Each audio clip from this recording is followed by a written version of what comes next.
Hello there. I have another of Lord Dunsany's stories for you from the Book of Wonder today. Now, as always, bear in mind that sometimes an author will have included something in their work that at the time of writing seemed fine to them. And it's not always fine. This is called How One Came, as Was Foretold, to the City of Never. The child that played about the terraces and gardens in sight of the Surrey hills never knew that it was he that should come to the ultimate city, never knew that he should see the underpits, the barbicans and the holy minarets, the mightiest city known.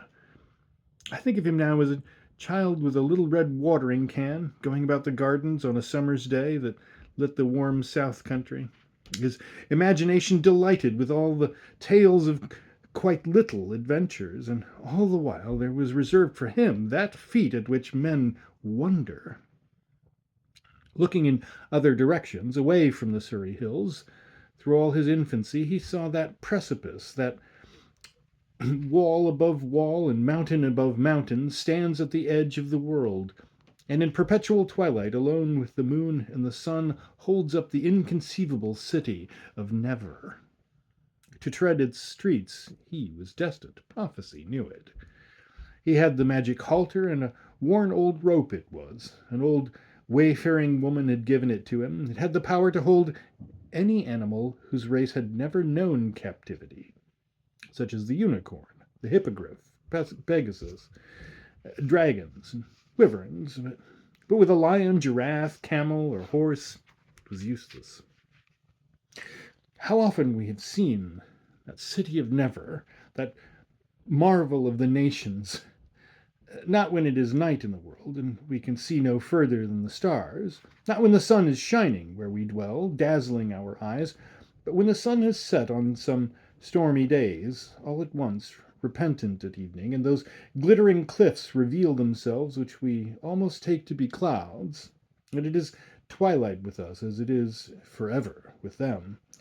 Then on their gleaming summits we see those golden domes that overpeer the edges of the world, and seem to dance with dignity and calm in that gentle light of evening that is wonder's native haunt.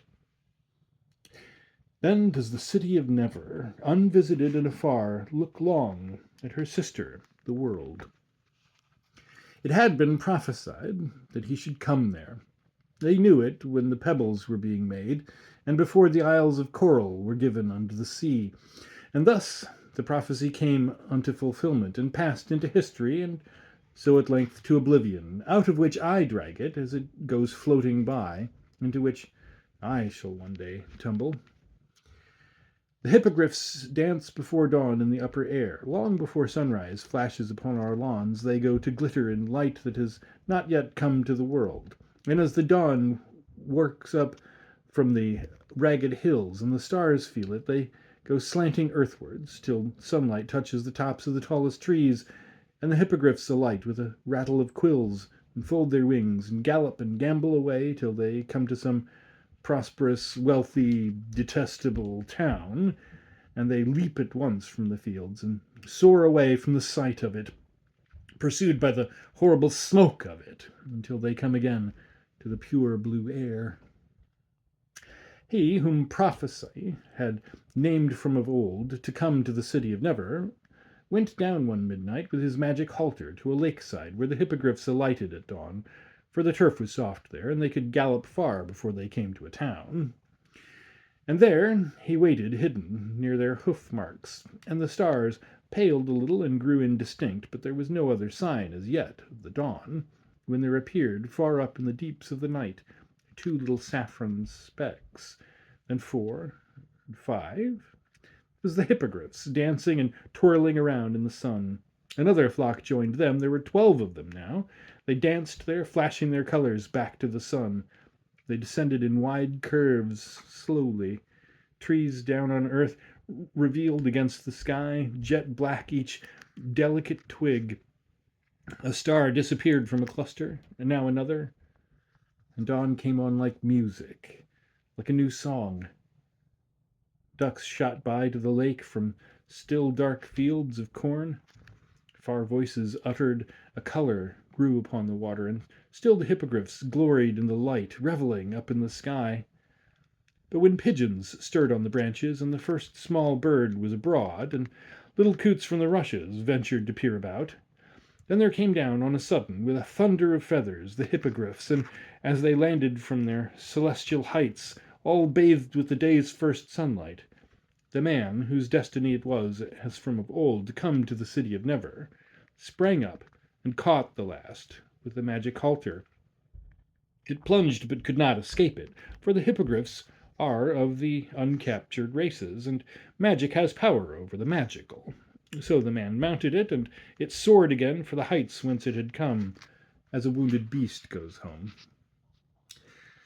But when they came to the heights, that venturous rider saw, huge and fair to the left of him, the distant city of Never, and he beheld the towers of Lel and Lek, Nerib and Akathuma, and the cliffs of Toldenarbra, glistening in the twilight like an alabaster statue of the evening. Towards them he wrenched the halter, towards Toldenarbra and the underpits. The wings of the hippogriff roared as the halter turned him. Of the underpits, who shall tell? Their mystery is secret. It is held by some that they are the sources of night, and that darkness pours from them at evening upon the world, while others hint that knowledge of these might undo our civilization. There watched him ceaselessly from the underpits those eyes whose duty it is, from further within and deeper, the bats that dwell there arose when they saw the surprise in the eyes. The sentinels on the bulwarks beheld that stream of bats, and lifted up their spears as if it were for war. Nevertheless, when they perceived that that war for which they watched was not now come upon them, they lowered their spears and suffered him to enter, and he passed, whirring through the earthward gateway. Even so he came, as foretold, to the city of Never, perched upon Toldenarbra, and saw a late twilight on those pinnacles that know no other light. All the domes were of copper, but the spires on their summits were of gold. Little steps of onyx ran all this way and that, with cobbled agates were its streets of glory. Through small square panes of rose quartz the citizens looked from their houses. To them, as they looked abroad, the world, far off, seemed happy. Clad through that city was in one robe always, in twilight. Yet was its beauty worthy of even so lovely a wonder. City and twilight both were peerless, but for each other. Built of a stone unknown in the world we tread, were its bastions, quarried we know not where, but called by the gnomes abex. It so flashed back to the twilight its glories, colour for colour, that none can say of them where their boundary is, and which the eternal twilight, and which the city of Never. They are the twin-born children, the fairest daughters of wonder. Time had been there, but not to work destruction. He had turned to a fair pale green the domes that were made of copper. The rest he had left untouched. Even he, the destroyer of cities, by what bribe I know not, averted.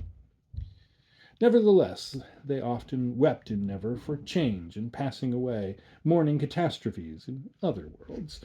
And they built temples sometimes to ruined stars that had fallen flaming down from the Milky Way, giving them worship still, when by us long since forgotten. Other temples they have, who knows to what divinities. And he that was destined alone of men to come to the city of Never was well content to behold it as he trotted down its agate streets, with the wings of his hippogriff furled, seeing at either side of him marvel on marvel of which even China is ignorant.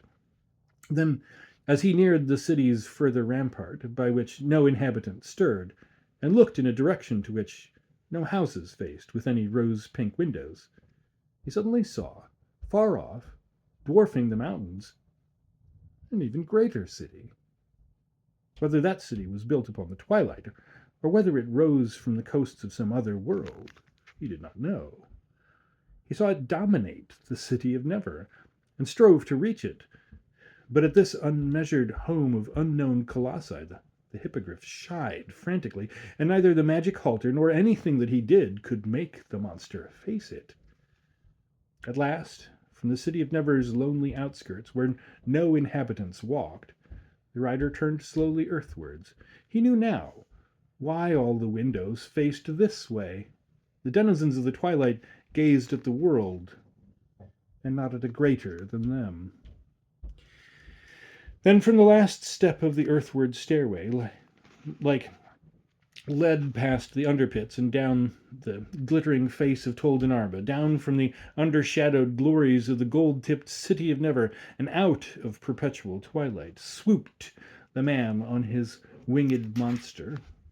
The wind that slept at the time leaped up like a dog at their onrush. It uttered a cry and ran past them. Down on the world it was morning. Night was roaming away with his cloak trailed behind him. White mists turned over and over as he went. The orb was gray, but it glittered. Lights blinked surprisingly in early windows. Forth over wet, dim fields went cows from their houses. Even in this hour touched the fields again the feet of the hippogriff. And the moment that the man dismounted and took off his magic halter, the hippogriff flew slanting away with a whir, going back to some airy dancing place of his people. And he that surmounted glittering Toldenarba, and came alone of men to the city of Never, has his name and his fame among nations, but he and the people of that twilit city well know two things unguessed by other men. They that there is another city fairer than theirs, and he a deed unaccomplished.